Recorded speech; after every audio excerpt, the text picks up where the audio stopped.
আসসালামু আলাইকুম প্রিয় বন্ধুরা, সবাই ভালো আছেন? আলহামদুলিল্লাহ, আল্লাহর রহমতে আমিও ভালো আছি। আমি আজকে গরুর মাংস দিয়ে চাউলের রুটি কে কে পছন্দ করেন অবশ্যই কমেন্টে জানাবেন।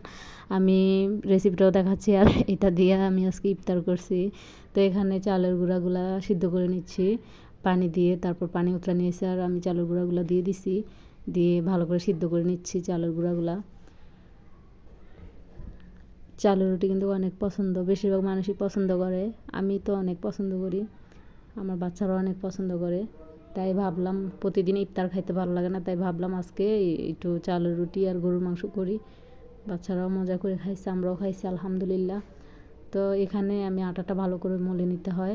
আপনারা চালের রুটি অনেকে বানাইলে ফেটে যায়, ফাটবে না। আপনারা একটু ভালো করে মলে নেবেন, একটু কষ্টের কাজারই কিন্তু অনেক মজার খাবার।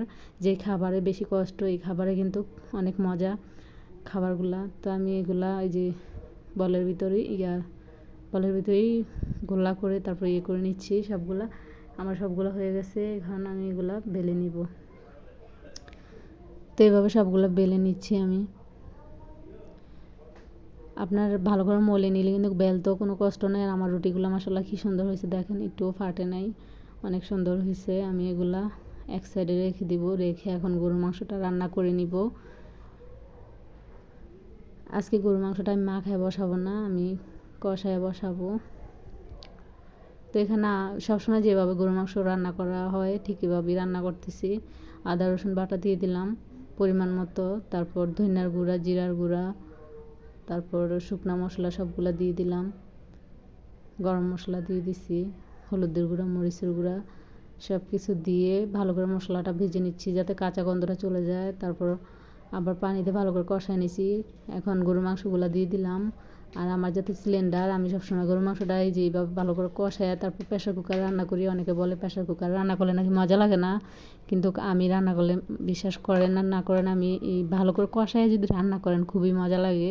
কিন্তু লাকড়ির চুলার স্বাদটা পাবেন না এটা বলতে পারবো না, কিন্তু আপনার এভাবে স্বাদ হয়। কষায় মাংসটা রান্না করলে অনেক মজা হয়। তা আমি এখানে 7 থেকে 9টা সিজ দেওয়াইছি যাতে মাংসটা ভালো করে সিদ্ধ হয়ে যায়। তা আমি আবার ঝোল দিয়ে এই যে রান্না করে নিচ্ছি। এই যে আমার এটা রান্না হয়ে গেছে, এখন পরিবেশন করুন।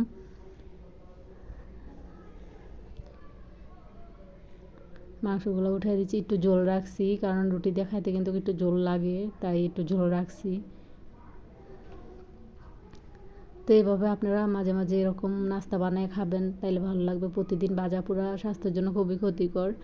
আমি এক এক দিন এক একটা করি, মাঝে মাঝে ভিডিও করি, আবার মাঝে মাঝে করি না, সবগুলোর ভিডিও করা হয় না। আর এখন রমজান মাস, এভাবেও আপনার অনেক ক্লান্ত হয়ে যায়, ভিডিও করা ভয়েস দেওয়া একদম চাপ হয়ে যায়। আমি মানে পেজে একদমই সময় দিতে পারতেছি না, সব কিছুতে লাল দাগ চলে